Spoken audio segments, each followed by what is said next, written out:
మన ప్రభువును రక్షకుడైన యేసుక్రీస్తు నామమున మీ అందరికీ వందనాలను. అందరూ బాగున్నారా? ప్రతిరోజు మీ కొరకు మేము ప్రార్థన చేస్తున్నాం.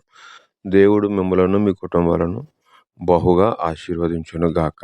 ఆమేన్. ఈరోజు దేవుని యొక్క వాక్యాన్ని మనం చదువుకుందాము. కీర్తన గ్రంథము 99వ కీర్తన 9వ వచనం మనం చదువుకుందాము. బైబిల్ తెరవండి, నాతో కలిసి చదవండి. మన దేవుడైన యెహోవా పరిశుద్ధుడు. మన దేవుడైన యెహోవాను ఘనపరచుడి. ఆయన పరిశుద్ధ పర్వతము ఎదుట సాగిలపడుడి.